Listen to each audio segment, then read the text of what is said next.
when it comes to the second part of 2 Corinthians, you'll know that the apostle there speaks about the super apostles. Cape, big S, in they come, super apostles. And by the nature of the theology he addresses in chapter 3, when he talks about the Old and the New Covenant, and when he talks about qualities that were obviously understood to be considered important in chapter 11, it would seem that these teachers were similar, if not the same, to those teachers that we meet in Galatians. You remember Galatians? Yeah. That was a long time ago. Studied a lot of books since then. But in Galatians, you know that there was this group of people that are given different names. Circumcision party, circumcision group, Judaizers, different names for them. But we meet them in Acts 15. We meet them where they went to the church at Antioch, and then there was this big debate in Jerusalem. The question, this group simply, it seems, were Jewish Christians who were convinced that for a Gentile to be truly saved, they needed to be converted to Judaism first. And I'm sure they could preach a good message on it. Become Jews and then you're able to become Christians. To become Jews means you need to go through the process of proselytization, whereby males are circumcised, you keep the law, etc. And as you read the New Testament, you just see them popping up every now and then. So it seems that one of this group that were there in the background, if you like, were these false teachers. And when it comes to 2 Corinthians, we find that they seem to be there again. And we will meet them when we come to chapter 10. And so it also seems that there's the added problem. Now, we don't see this in 1 Corinthians. So this problem of the false teachers happened after 1 Corinthians. There's no reference to them at all. It's only in 2 Corinthians that we have reference to them. Now, it seems that the troubles between Paul and the church meant that there was a quick, and people like to call this a painful visit. This is not recorded in the book of Acts, but it's assumed because chapter 12 talks about the third visit. I'm going to make you a third visit. And that is, according to Acts, the second visit. And so it seems that the Apostle Paul, you could just put an arrow there just below the screen, he made a painful visit, and he speaks about it in 1 Corinthians chapter 2 verse 1. He's actually talking about his change of travel plans that we will see in a few moments. But he says, "And so I made up my mind not to make you another painful visit." Now that certainly isn't the first visit. We read about in Acts that he was there for 18 months. He planted the church. He established it. And it doesn't seem to be the visit mentioned in Acts when he was there for 3 months. So this would be a visit that's not recorded in the book of Acts. And it would seem he went there so he could talk face to face and try and sort out the growing rift between him and his church.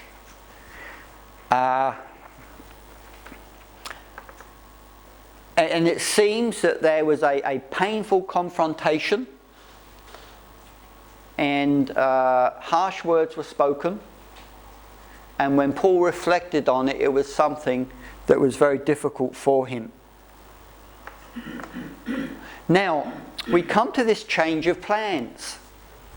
Somewhere in this order, it seems that the apostle had communicated a change of plans whereby when he left Ephesus, rather than going to Macedonia and then down to Corinth, he said, I am going to make a visit straight to you, then I'll go to Macedonia, and then I will come back to you, which means I can see you twice. In other words, he was expressing friendship and a desire to spend more time with them. So we don't know quite when this was communicated, but it seems from the evidence it was communicated, and this caused a problem because he again changed his mind. And the reason he changed his mind, as we read in chapter 2 verse 1, was he didn't want to make them another painful visit. So he changed back to his original plans. Now, we then come to another letter. It seems that he had gone to Corinth, had this painful visit with them, had left them, and it seems that the situation was still not resolved between him and the church. And so he sent a letter. And this letter is identified as a severe or a sorrowful letter. And we see this mentioned in 2 Corinthians chapter 2 verse 4. For I wrote to you out of much distress and anguish of heart and with many tears, not to cause you pain, but to let you know the abundant love that I have for you.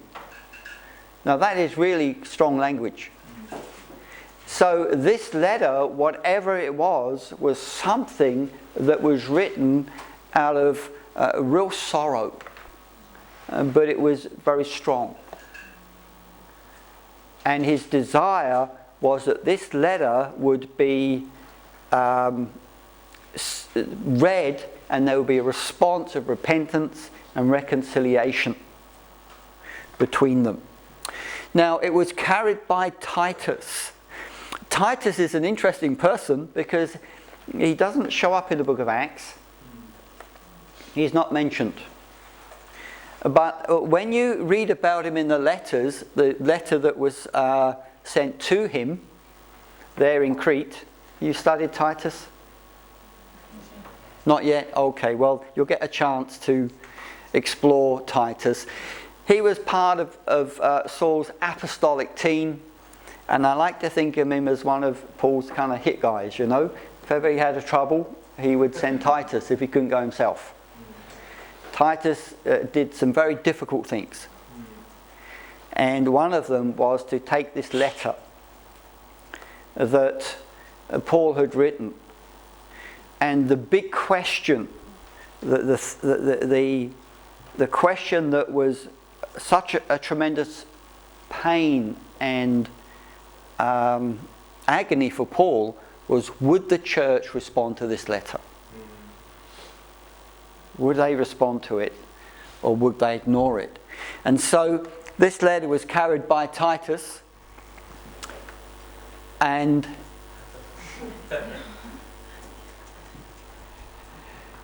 it really did express a pastor's heart, or a church, or a father's heart. I think it is even a better term, and that's been mentioned by you guys. I wrote out of you of anguish, pain and tears, not to grieve you, but to let you know the depths of my love that I have for you. And so we come to this second change of plans. As I've mentioned, he is now going to go back to Ephesus and to Corinth rather than the other way round. And as we will see, this change of plan was something that was taken up by his opponents as a judgment against him. The Apostle Paul changes his mind, you know, like someone changes their clothes, you know. he can't be trusted. His word isn't true. You know, this kind of thing was being said by Paul's opponents because of these changes of plans. And so, but he argues the reason for the change of plans was, I don't want to make you another painful visit, as we will see. And so this severe letter that we have evidence of in 1 Corinthians, we read in 7:8 that that's what it's termed as, a severe letter. His opponents, judging him in chapter 10, what they said about him was the letter was weighty, frightening, and a powerful rebuke. Let's just read. They said this to actually criticize him, but it gives us an idea. Chapter 10, verse 10, for they say his letters are weighty and strong, but his bodily presence is weak and his speech is contemptible. See, that was their slur on him. But look, verse 9. I do not want to seem as though I'm trying to frighten you with my letters. All this is evidence of the fact that this letter was really a very strong letter that was written to them. This letter is probably lost. Some people, as we will see, think maybe it's the last part of 1 Corinthians. I think not. I think that's not quite the right tone. But it would seem this letter, whatever it said, is we don't have it. It's been lost to us.